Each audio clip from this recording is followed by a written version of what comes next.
Hey, fellow Agile enthusiast, are you ready to unlock the secrets of Agile mastery?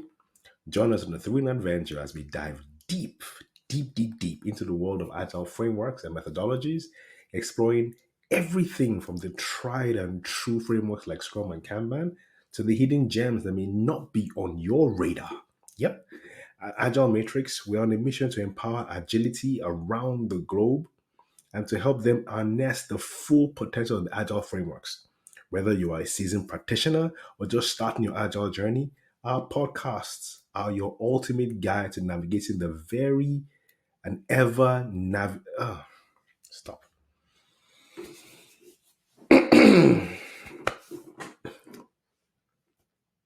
Welcome to the Agile Matrix podcast. Hey, Agile enthusiasts, are you ready to unlock the secrets of Agile mastery?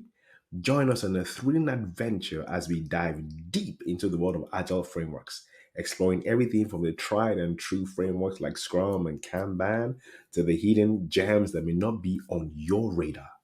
At Agile Matrix podcast, we're on a mission to empower agilists.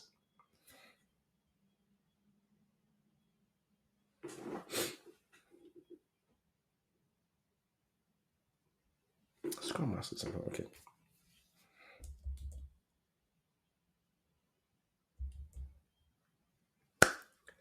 Welcome to the Agile Matrix podcast. Hey, Agile enthusiasts, are you ready to unlock the secrets of Agile mastery? Join us on a thrilling adventure as we dive deep into the world of Agile methodologies and frameworks, exploring everything from the tried and true frameworks such as Kanban and Scrum to the hidden gems you may not even be aware of that are not on your radar. Yep, an Agile Matrix, we're on a mission to empower Scrum Masters, product owners, Scrum team members, delivery leads, Agilists all over the world to harness the full potential of the Agile frameworks. Whether you are a seasoned practitioner or just starting your journey, this podcast is your ultimate guide to navigating the ever changing and evolving landscape of Agile frameworks. So get ready to discover insider tips, practical strategies, and real world success stories that will supercharge your Agile game. From enhancing team collaboration to optimizing workflow efficiency, we will explore it all and more. So grab your headphones, hit that subscribe button, and join us on this exciting journey to Agile Mastery. Don't miss out on future episodes. Subscribe or follow the podcast now for all the latest insights and updates. So let's revolutionize the way we approach Agile together. So see you on the podcast. Thank you.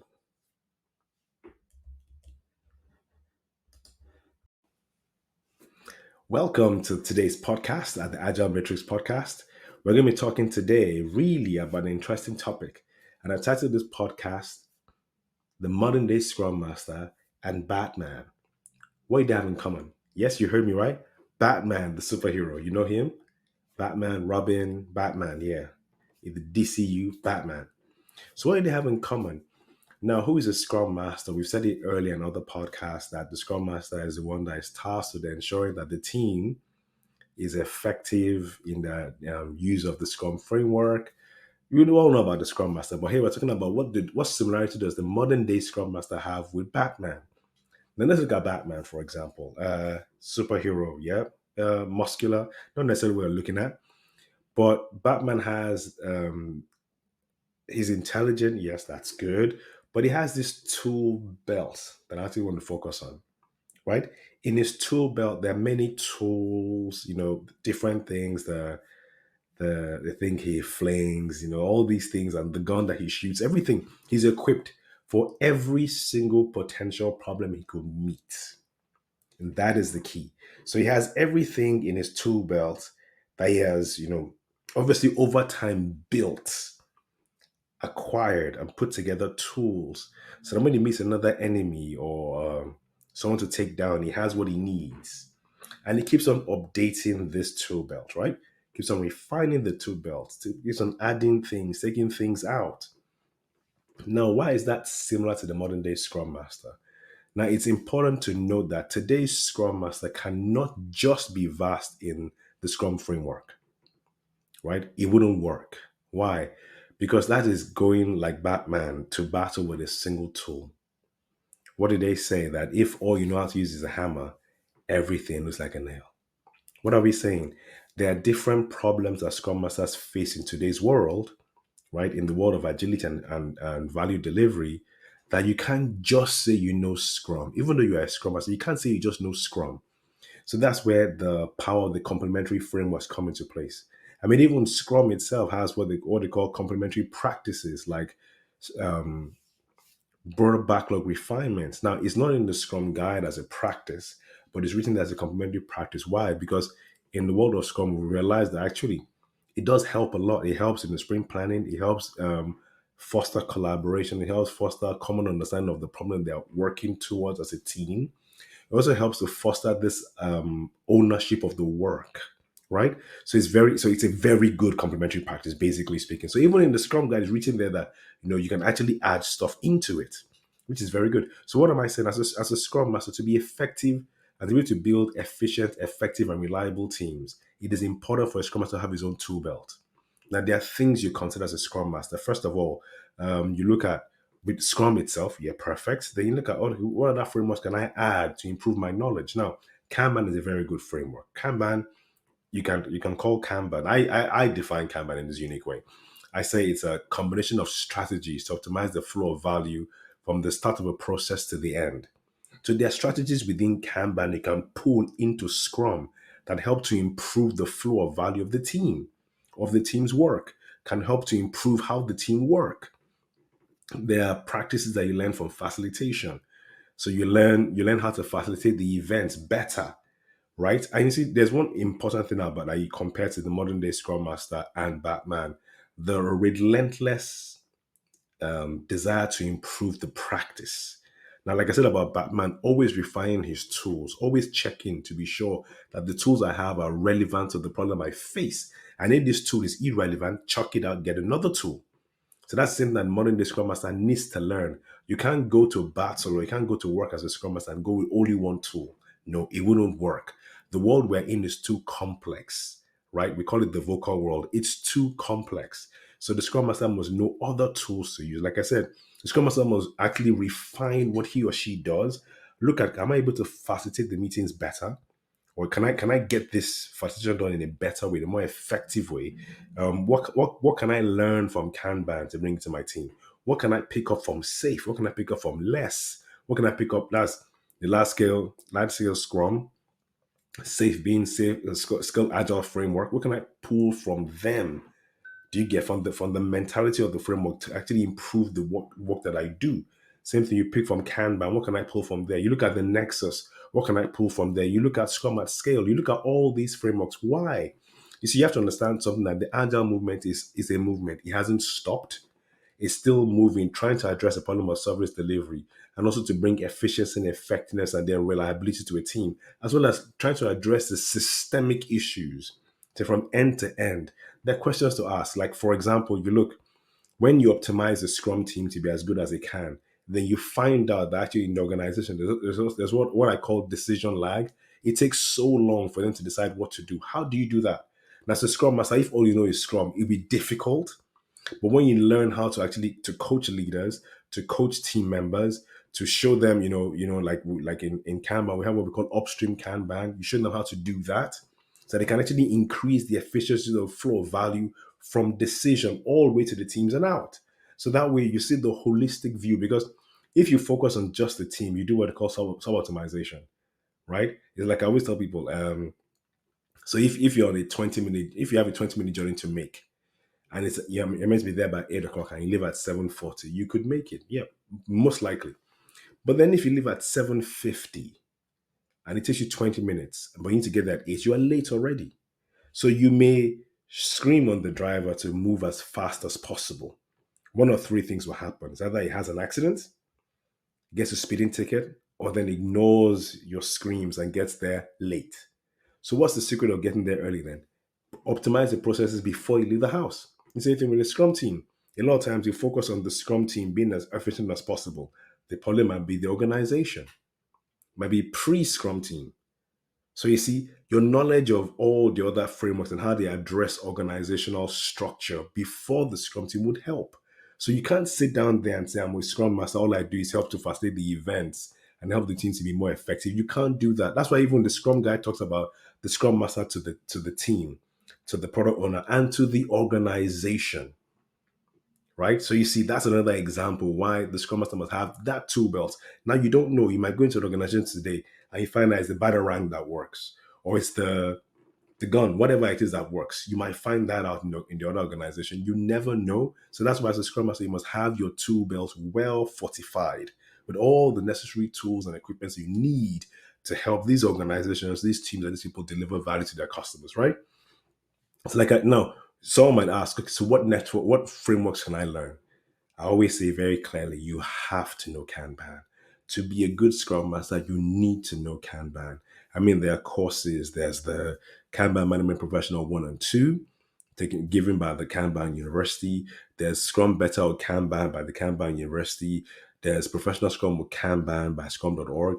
There are all these courses because people are beginning to realize how important it is to understand Kanban within Scrum, how important it is for the Scrum Master to actually have more than one tool belt, more than one tool in your tool belt.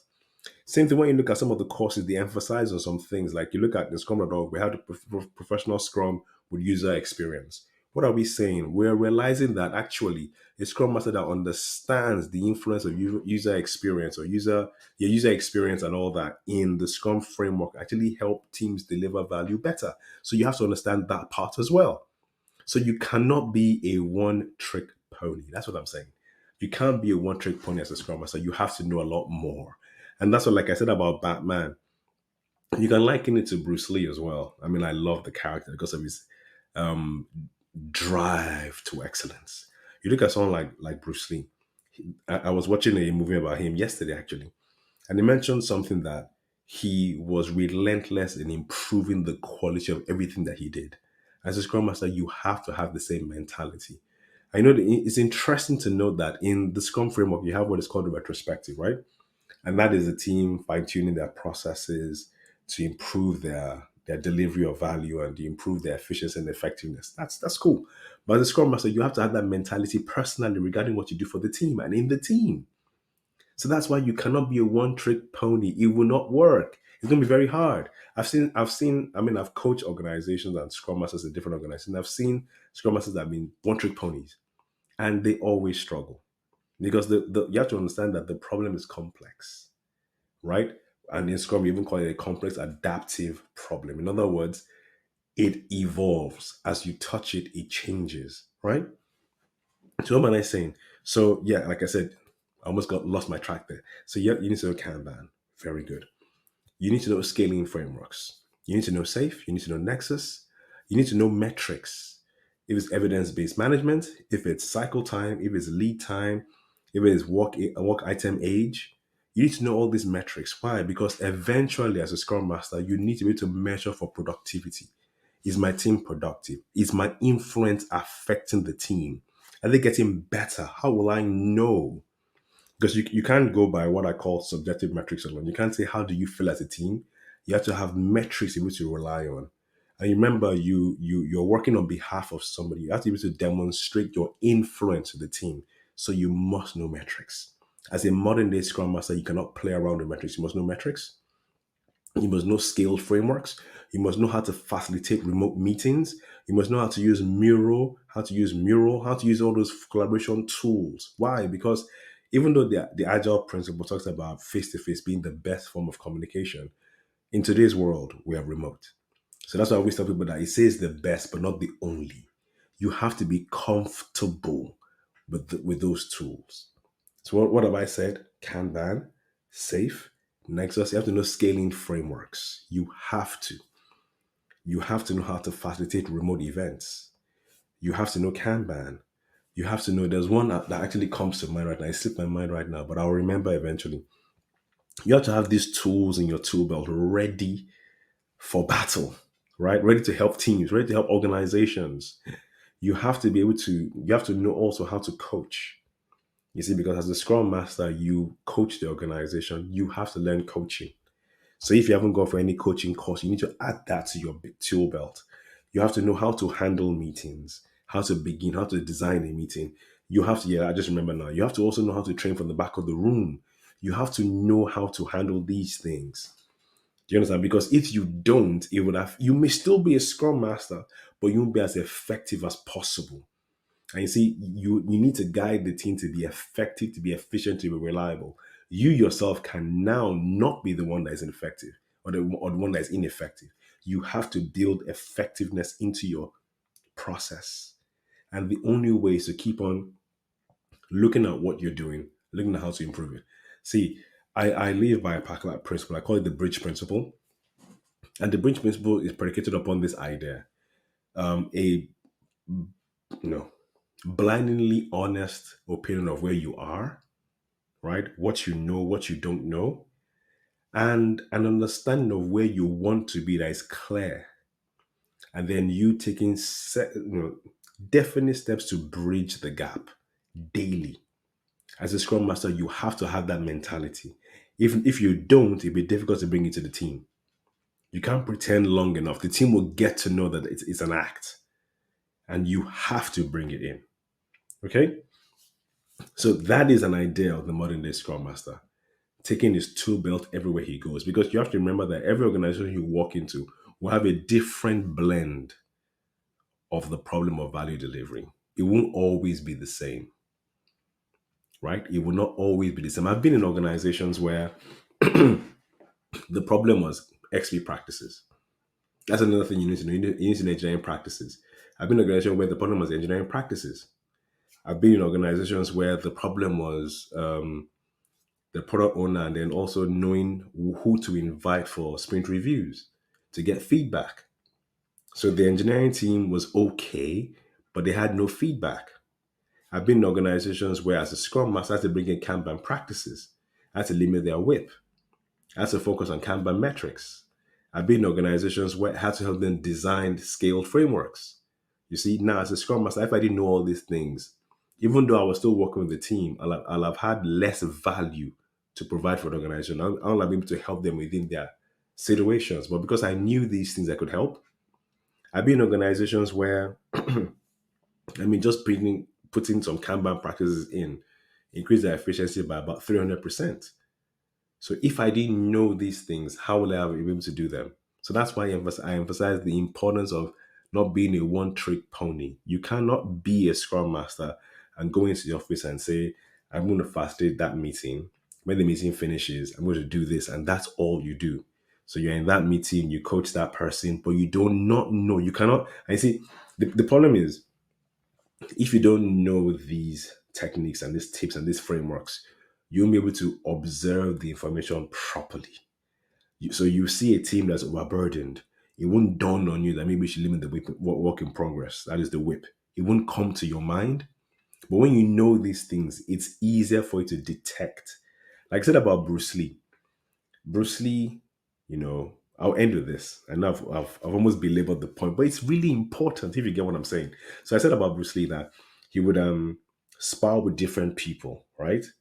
And then in the process of sparring with them, he will learn different things from them and then inculcate that into his fighting style, which was Wing Chun at the time. As he progressed further, he created Jeet Kune Do, a combination of all the best things of these different fighting styles with the aim to actually take the enemy down as quickly as possible. Towards the end of his life, he started saying things like be as water. In other words, be as adaptable as possible in the situations you face. You know something about water. It can be soft, it can be hard. Water adapts. So he's saying to be successful in what he does, you need to be adaptable. And it's the same thing as a scrum master. When you get into the world of work, wherever you are, to be able to succeed, you have to be adaptable. Okay, so thank you very much for today's episode. I'm sure you've enjoyed yourself. Like I said, don't be a one trick pony. Look at Batman, look at Bruce Lee, see what you can learn from them and be the best possible Scrum Master you can be, the best possible agilist, the best possible product owner. And let's help our organizations and our teams deliver value today. Thank you very much. So thank you very much for tuning to the Agile Matrix podcast today. Be sure to subscribe for more episodes packed with agile goodness. Until next time, keep embracing change, keep fostering collaboration, and keep leading with agility. My name is Tammy. You can find me on LinkedIn as Tim Aware, or actually visit our YouTube channel, The Agile Matrix. Look at us on Twitter, on Instagram, on Facebook as The Agile Matrix.